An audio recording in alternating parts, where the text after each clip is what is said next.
Se suponía que el Mundial de 2026 sería la mayor celebración que el fútbol haya organizado jamás.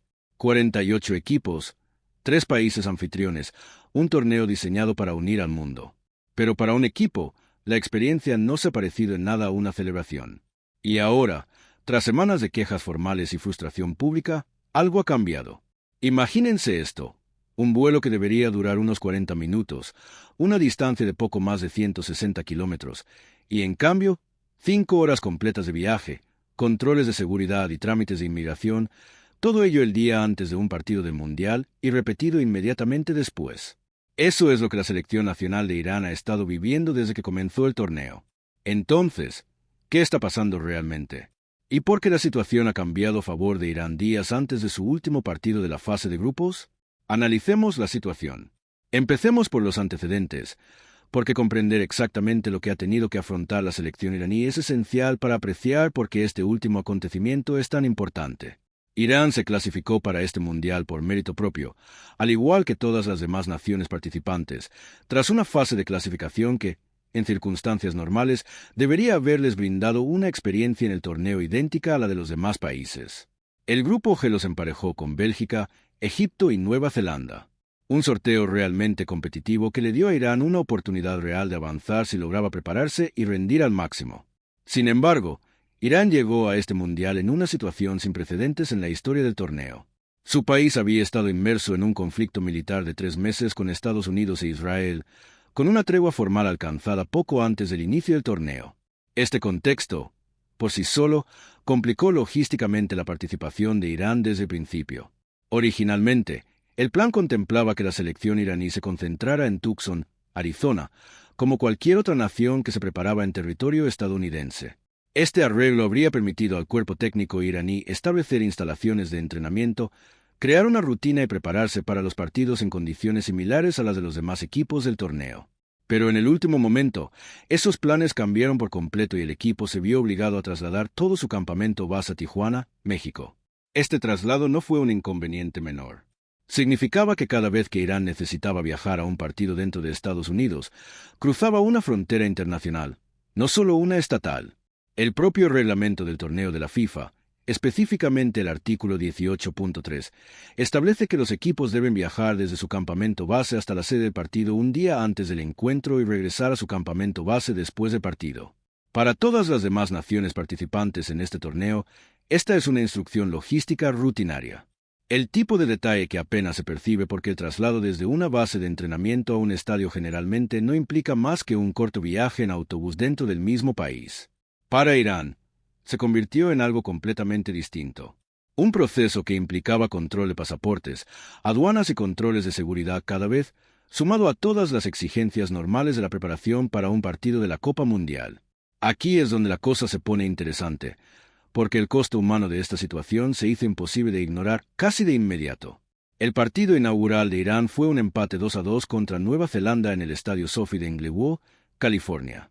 Un resultado realmente meritorio contra un rival de torneo, considerando todo lo que el equipo ya había superado para llegar al inicio del partido. El vuelo charter desde el Aeropuerto Internacional de Tijuana hasta el Aeropuerto Internacional de Los Ángeles cubre aproximadamente 204 kilómetros, un trayecto que normalmente duraría menos de 1 hora en el aire. El capitán del equipo, Matt Termy, dijo que el viaje real duró 5 horas una vez que se tuvieron en cuenta los controles de seguridad e inmigración. 5 horas para un vuelo que debería haber terminado antes de que la mayoría de los pasajeros terminaran su primera taza de café. Consideremos lo que eso significa en términos prácticos para un atleta profesional en la víspera de un partido de la Copa del Mundo. La mayoría de las selecciones nacionales llegan a la ciudad sede del partido con un día completo para instalarse, entrenar ligeramente, comer bien y dormir en un entorno estable antes del inicio del partido.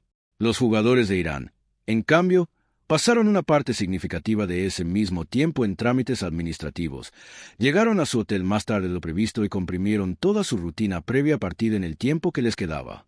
Nada de eso se refleja en el marcador, pero cualquiera que entienda la preparación de los deportes de élite sabe que importa. Y no se trató solo del viaje. El entrenador de Irán, Amir Galenoui, reveló que inmediatamente después del pitido final contra Nueva Zelanda, a su equipo se le comunicó que debían abandonar el país de inmediato.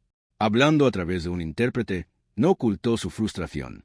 Ni siquiera nos dieron tiempo para recuperarnos, dijo. Después del partido, nos dijeron que teníamos que irnos inmediatamente. Explicó lo importante que es el tiempo de recuperación para cualquier equipo de este nivel y como el hecho de que les pidieran abordar un avión directamente de regreso a su campamento en Tijuana, en lugar de pasar la noche en Los Ángeles como la mayoría de las selecciones visitantes, dejó a su equipo realmente preocupado por toda la experiencia. Gallenwy fue aún más allá, describiendo su propio equipo como quizás el equipo más oprimido de todo el mundial. Esa no es una frase que un seleccionador nacional use a la ligera, especialmente no en un torneo en el que su federación había estado desesperada por participar, a pesar de todo lo que había sucedido entre los dos países previamente. Cabe recordar que la participación de Irán estuvo en seria duda en varios momentos durante la preparación para este torneo, a pesar de que la clasificación ya estaba asegurada mucho antes de que el conflicto se intensificara. Esto llevó a la federación a estar decidida a competir incluso cuando las circunstancias a su alrededor cambiaron drásticamente en los meses siguientes. Pero esta es solo una parte de la historia, ya que las dificultades fueron mucho más allá de la logística del viaje. Varios miembros de la delegación iraní, incluido el personal de apoyo que desempeña un papel esencial en la preparación del equipo, no pudieron obtener las visas necesarias para ingresar a Estados Unidos. Según se informa, el centrocampista estrella Mehdi Tavy tuvo que visitar personalmente el consulado estadounidense en Tijuana solo para renovar su visa después del primer partido de Irán, un trámite que la mayoría de los jugadores en este torneo ni siquiera tienen que considerar una vez que se encuentran en el país anfitrión. La Federación iraní también informó que las entradas originalmente prometidas al equipo fueron revocadas y que el acceso de los periodistas iraníes que cubrían el torneo se enfrentó a sus propias restricciones. Esto es importante porque todas las demás naciones clasificadas para esta Copa del Mundo han operado bajo un conjunto único y consistente de expectativas sobre cómo se desarrollaría su experiencia en el torneo. Irán, sin que fuera culpa de sus jugadores ni de su cuerpo técnico, se vio obligado a lidiar con circunstancias completamente distintas y mucho más complicadas partido a partido, a menudo con muy poca antelación sobre cómo serían las siguientes restricciones. Cabe destacar que Irán no ha sido el único país en enfrentar dificultades de acceso en este torneo, aunque su situación específica haya sido la más extrema. Aficionados y funcionarios de varias otras naciones han hablado de retrasos en la tramitación de visas y complicaciones de entrada a lo largo de este ciclo de la Copa Mundial. Esto forma parte de un patrón más amplio que ha llamado la atención de federaciones de fútbol y grupos de aficionados mucho más allá del propio entorno iraní.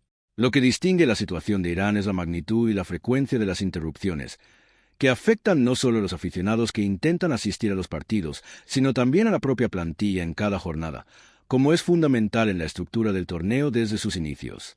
El ambiente en el Estadio Sofi durante el partido inaugural reflejó la enorme tensión que rodeaba la participación de Irán. Varios cientos de miembros de la diáspora iraní protestaron fuera del estadio, mientras que muchos aficionados de esa misma comunidad, una vez dentro, dieron la espalda durante el himno nacional en un gesto visible de disidencia hacia su propio gobierno. Al mismo tiempo, decenas de aficionados exhibieron el emblema del león y el sol, elemento central de la bandera de Irán antes de 1979, y muchos más lo lucieron en camisetas. A pesar de los esfuerzos de la FIFA por mantener ese símbolo fuera del estadio, se creó una escena extraordinariamente compleja. Aficionados expresando sentimientos complicados y a veces contradictorios sobre el equipo en el campo y el país que representa, todo ello ocurriendo simultáneamente dentro de una misma sede de la Copa del Mundo. Es aquí donde la comparación histórica cobra relevancia. En Copas del Mundo anteriores, ocasionalmente han participado equipos cuya participación tuvo peso político, pero rara vez la logística básica de un solo país, el simple hecho de ir de un hotel a un estadio y regresar, se ha convertido en un tema tan central durante el torneo. La FIFA ya ha lidiado con sensibilidades políticas en torno a las decisiones de organización de torneos, pero la desventaja operativa diaria que experimentó Irán al tener el campamento base oficial de un competidor ubicado en un país completamente distinto de los partidos que disputaba no tiene precedentes claros en la historia del torneo. Otras Copas del Mundo ciertamente han tenido sus propias controversias de acceso. En ediciones anteriores se han visto disputas sobre visados para aficionados, complicaciones con la acreditación de los medios y alguna que otra queja de un equipo sobre una programación injusta en comparación con sus rivales de grupo.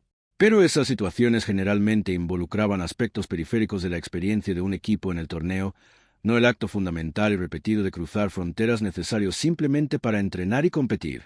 La situación de Irán significó, en la práctica, que su equipo fuera invitado en dos países diferentes simultáneamente durante toda la fase de grupos. una circunstancia que realmente no tiene un paralelo claro en la casi centenaria historia de esta competición. La Federación de Fútbol de la República Islámica de Irán respondió preparando una queja formal ante la FIFA específicamente en relación con estos protocolos de viaje y visado. Los funcionarios iraníes argumentaron que las restricciones socavaban el principio básico de equidad deportiva, poniendo su preparación técnica y recuperación en una desventaja estructural en comparación con el resto de los equipos participantes, ninguno de los cuales tuvo que cruzar una frontera internacional para llegar a su base de entrenamiento designada. Ahora bien, aquí es donde la historia da un giro y donde la persistencia de Irán parece haber dado resultado. Antes del tercer y último partido de la fase de grupos de Irán contra Egipto en Seattle el 26 de junio, se ha confirmado un cambio en la forma en que se gestiona la entrada del equipo a Estados Unidos. En lugar del patrón anterior, que consistía en entrar al país solo el día anterior al partido y tener que marcharse casi inmediatamente después, ahora se permitirá a la selección iraní entrar en Estados Unidos 2 días completos antes del partido contra Egipto. Este es un cambio significativo en términos prácticos. Le da al equipo tiempo real para entrenar, recuperarse y prepararse en condiciones más similares a las del resto de las naciones participantes, en lugar de comprimir todo un ciclo de partidos en el menor tiempo posible. Según se informa, se ha alcanzado un frágil memorando de entendimiento en relación con este cambio, aunque las tensiones entre las dos naciones siguen muy presentes, incluso cuando las hostilidades más agudas han disminuido. Se trata de un cambio gradual y cauteloso, más que de una solución radical, pero representa el primer ajuste tangible desde que comenzó la campaña de Irán y se produce tras semanas de declaraciones públicas, una queja formal y un entrenador dispuesto a describir la situación de su equipo con total franqueza. Pensemos en el lado humano por un momento, porque detrás de cada detalle logístico hay jugadores que se han entrenado toda su vida para un momento como este. Imagínese preparándose para el partido más importante de su carrera solo para saber que, en el momento en que suene el pitido final, no se quedará para asimilar el resultado, celebrar en silencio con sus compañeros o simplemente descansar. Estará en un avión en cuestión de horas, cruzando de regreso a otro país, cargando con el peso físico y emocional de un partido de la Copa del Mundo sin el tiempo de recuperación habitual que todas las demás naciones participantes dan por sentado. Piense en cómo afecta esto la preparación de un equipo a lo largo de un torneo. La recuperación tras 90 minutos de alta intensidad no es un lujo a este nivel. Es fundamental para que los atletas profesionales gestionen la fatiga, reduzcan el riesgo de lesiones y lleguen a su siguiente partido en óptimas condiciones para competir. Baños de hielo, nutrición adecuada, sueño ininterrumpido en un entorno estable. Estos son pilares básicos de la ciencia deportiva de élite a los que todos los demás equipos de este torneo han tenido acceso constante.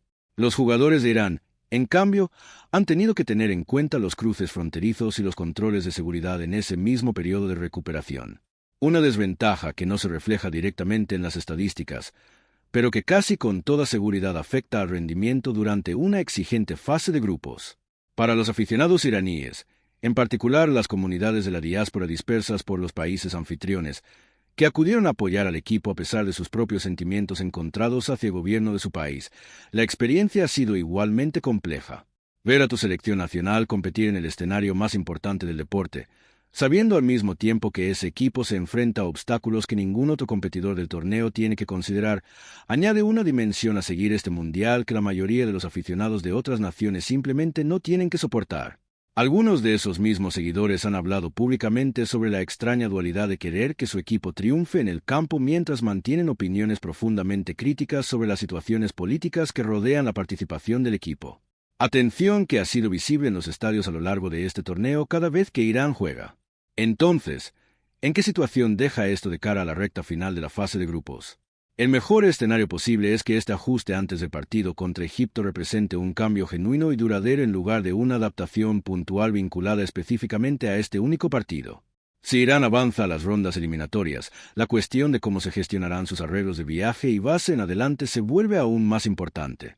Dado el mayor riesgo y el menor tiempo de recuperación entre partidos que normalmente exige la fase eliminatoria, un partido de 16avos de final seguido de un posible partido de octavos de final, solo unos días después haría que el tipo de cruces fronterizos de 5 horas que describió Timmy fueran casi insostenibles desde una perspectiva puramente científica del deporte. Independientemente de la sensibilidad política que aún conserva la situación general, el escenario más incierto es que se trate de una flexibilización aislada de las restricciones para un partido específico, en lugar de una solución integral a la desventaja logística subyacente que el equipo iraní ha enfrentado desde las primeras etapas de planificación del torneo. Los funcionarios iraníes han dejado claro que su queja formal ante la FIFA abordaba el conjunto de restricciones, no solo los periodos de viaje en torno a los partidos individuales, y queda por ver si el resto de las preocupaciones, incluyendo el acceso a visas para el personal de apoyo, la restitución de la asignación de entradas para los aficionados que viajan y el acceso sin restricciones a los medios de comunicación, se abordarán de manera efectiva. La propia FIFA se ha mantenido relativamente discreta sobre los detalles públicamente, dejando que la mayor parte de los comentarios detallados provengan directamente de los funcionarios y jugadores iraníes, en lugar del organismo organizador del torneo. También cabe considerar una cuestión más amplia sobre lo que toda esta situación significa para la planificación y adjudicación de futuras copas mundiales. Los acuerdos de coorganización entre varios países, como el utilizado para este torneo, crean inherentemente escenarios en los que la relación de un equipo con un país anfitrión puede diferir drásticamente de su relación con otro.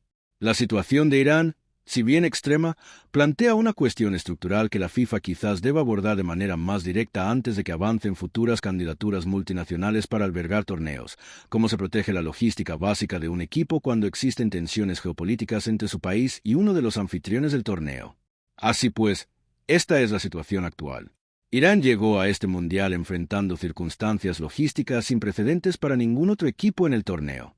Se vieron obligados a establecer un campamento base en un país completamente diferente, soportando viajes de 5 horas para trayectos que deberían durar menos de 1 hora y recibiendo la orden de abandonar el país anfitrión casi inmediatamente después de sus propios partidos. Su entrenador la calificó como la situación más opresiva de toda la competición.